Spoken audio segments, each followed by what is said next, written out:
Hello， 大家好，今天的小单元要跟大家说的是日治时期台湾女性的小故事。开始喽。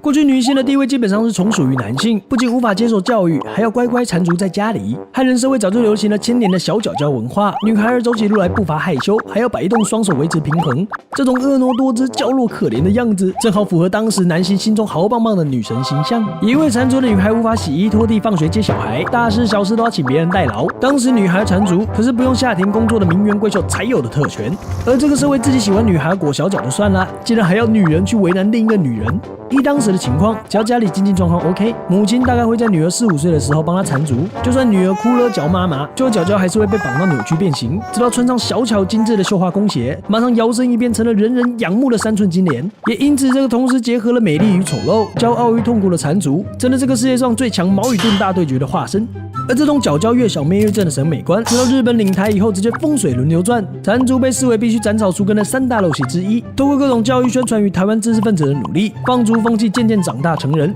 终于在1915年，总督府正式明定不可以缠足。从此以后，脚脚解放的女孩可以做的事情就更多，不论想读书、想工作、想约会，都通通可以啦。除了放逐以外，想改变女性悲惨命运的第一件事情就是教育。当日本领有台湾以后，新式教育制度也跟着进入台湾，女孩的教育也正式纳入学制系统。早在1896年开始，台湾各地的国语传习所都同时招收男女生就读，隔年更有专门的女子学校给女孩读书。经过几十年的努力，女孩受教育也就慢慢成为大家习以为常的事了。到2战前夕，女孩的就学率从原本的个位数成长超过60%，实在是豪棒棒ですね。女子教育发展以后，放逐的女性增加，早婚的女性慢慢减少，女孩们也开始投入各行各业，女子无才便是德的想法也渐渐被打破。例如第一位台籍女医师蔡阿信小朋友，以及热衷于社会运动的谢雪红小朋友，都是台湾新女性的代表人物。叽里咕啦说到这边，女孩在日治时期的地位好像不断的涨了呢。而到了今天，女孩真的获得平等的对待了吗？即使受到了和男孩相同的教育，女孩在职场上真的换得合理的待遇和机会了吗？